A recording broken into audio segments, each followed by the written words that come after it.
What is credibility interview? How to pass credibility interview?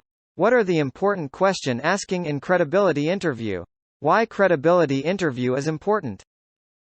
What is credibility interview? The credibility interview is an important part of the visa application process. It is your chance to show that you are a genuine and credible student, so it is essential that you prepare for the interview and take it seriously. How to prepare for the United Kingdom credibility interview. If you are applying to study in the United Kingdom, UK, from a high-risk country, you will have to participate in a UK credibility interview. The interview ensures that only genuine students likely to complete their course receive a Tier 4 visa to study in the UK. The credibility interview is an integral part of the university's decision to issue a confirmation of acceptance to study (CAS) letter, which you will need to apply for a visa. Studying overseas is a big commitment, and the university wants to know that you have done the right research before making such a big decision. Even if you don't have to take the credibility interview, preparing for it can help with your visa interview. Why do I have to complete a UK credibility interview? In the past, UK universities have seen individuals posing as students come to the UK intending to work rather than study. Upon arrival in the UK, they either fail to register at the university or register and don't attend class. The UK credibility interview helps a university determine whether your intentions to study in the UK are genuine. When will the credibility interview take place?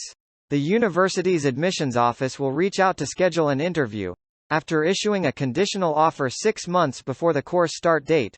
Based on the university's availability, if for some reason you cannot attend the interview, be sure to let the university know as soon as possible to allow sufficient time for it to be rescheduled. Interview format. The UK credibility interview is a 20 to 30 minute one-on-one interview between you and a representative from the university admissions office. The questions will vary by university, but we've included some sample questions below. Depending on COVID-19 restrictions, it could be either face-to-face over the phone or a video platform, such as Skype or Zoom. The university will tell you in advance which method they will use.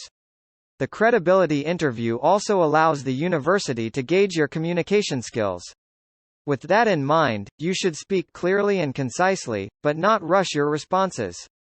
If you feel that the interviewer is speaking too quickly, you can ask them to slow down or repeat their question. What does the university want to know? Generally, the university wants to know more about your immigration history in the UK and other countries, education history and plans for study and post-study, personal and financial circumstances, reasons for coming to the UK and choosing that particular university. How to prepare. Below are a few tips that will help you ace the UK credibility interview. Avoid generic answers. Avoid vague responses. Make sure you speak specifically about the course and how it aligns with your goals. Know your responsibilities as a Tier 4 visa holder. You should review your responsibilities as a Tier 4 visa holder before the interview. This information can be found on the UK Council of International Student Affairs, UKCISA, website. Understand the program content. Your answers should demonstrate your knowledge of the program's content, especially the names of course modules. Review the course information in case the interviewer asks you about it. Avoid discussing dual intentions. Although the UK plans to launch a post-study work visa in summer 2021, avoid discussing any plans for living and working in the UK after you graduate. It may be a red flag to the university that your intentions are not genuine. Communicate course motivation. Demonstrate your motivation for enrolling in the course and how it will help set you up for future success. Think of it as a job interview, and establish a 5-year career plan, which should include pursuing a career in your home country. Explain how you'll support yourself financially. It's important to speak to how you will support yourself financially while studying in the UK. You will need to know the amount you will require each year and the cost of your accommodations and other living expenses. Although you can work a part-time job under a Tier 4 visa, you should not be relying on that income for your maintenance funds. If a family member intends to support you, know how they earn a living and their yearly income. Typical questions. While questions vary by university, the following are some typical questions the university may ask during the credibility interview. Can you please provide a brief about yourself? Why do you want to study in the UK rather than your home country or another country? Why this specific university over other options? What is the location of the university? What are your course modules? How many credits are required to complete a bachelor's or master's degree? What are the tuition fees for the course you have chosen? Who will fund your studies? Can you tell me how much your living expenses will be? What is the annual income of your parents? What have you been doing during your study gap? What will you do after completing your studies in the UK? Do you have any previous visa refusals? What are the facilities of the university, and what is the university's ranking?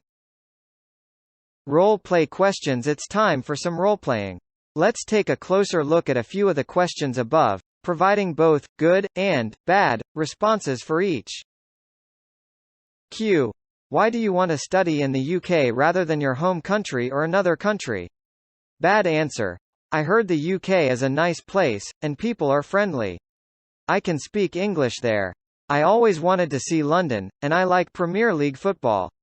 Also, in my country, job opportunities for graduates are limited. Good answer. I'm studying engineering, and the UK has a strong reputation for excellence in teaching engineering degrees. Once I graduate, I should be able to get a good job back in my home country and have a strong future because of my UK degree. I have a long-standing interest in British culture, and I'm really interested in seeing the galleries and museums in the UK. The difference. The first answer is far too generic. The final sentence contains a big red flag. In my country, job opportunities are limited for graduates. It implies that the student may want to remain in the UK after graduating. On the other hand, the second response focuses on the specific course and how it will help the student land a good job back in their home country. Q. Why this specific university over other options? Bad answer. My cousin went to this university, and he said it was good. Good answer. This university is well known in my country, and its reputation will help me get a great job when I return. The degree subject has a good national ranking, and the university has a strong reputation for teaching. I looked at other universities, provide the names, but the course modules they offer aren't as helpful for my future goals. The difference. It's common for students to say that they know someone who studies at the university, which is why they want to study there. Instead, talk about the university's reputation and how studying there will help set you up for future success. Also, be specific about why this university was more suitable than others you considered. Q. What will you do after completing your studies in the UK? Bad answer. I will try and see if there is a job I can get in the UK as I don't want to return to my home country. Good answer. I am studying business, and I want to work for a large multinational such as, names. One of the units in my course is on business analytics. I want to get a job as a business analyst when I get back to my home country. The salary for this position is approximately £1,200 per month, whereas a regular graduate role pays about £700 per month. The difference. Again, the first answer implies that the student wants to remain and work in the UK after graduating. The second response specifically mentions a large multinational back in their home country where the student envisions themselves working, how their course will help them obtain a specific job, and how much it pays. Q. What have you been doing during your study gap? Bad answer. I've been looking for a job, but I haven't found one, so I've been staying at home. Now I've decided to study abroad. Good answer. I have been working in an entry-level role in a bank since graduating. But, I feel that I will advance further in the industry if I get a degree from the UK, and that is why I want to study there. When I graduate, I hope to return to the same company and get a promotion. The difference. In the first answer, the student cannot provide a satisfactory explanation for how they spent their study gap, and the university may have reason to suspect that the student will remain in the UK after graduating. The second answer demonstrates the professional experience the student gained during their study gap. It also shows that they have done considerable research into the program and how studying in the UK aligns with their professional goals back in their home country. Q. What are the facilities at the university, and what is the university's ranking? Bad answer. the facilities are good, and the ranking is high. It's much better than the university in my hometown. I'm looking forward to seeing the facilities when I arrive. Good answer. The university is ranked at number 20 in the Guardian University League tables and in the top 50 in the Times Higher Education League tables. Also, the business school where I will study is accredited by the AACSB, ECIS, and AAMBA, making it one of the best in the UK. They have recently invested £25 million in upgrading their facilities and have improved the library and sports halls. Now they have received 5 stars from QS ranking for their facilities. The difference? As you can see, the second response is much more detailed and specific about the university's rankings and facilities. You can often find this information on the university's website. Or, search Google News for recent articles on the university, upgrades to its facilities, inclusion in top university rankings, etc.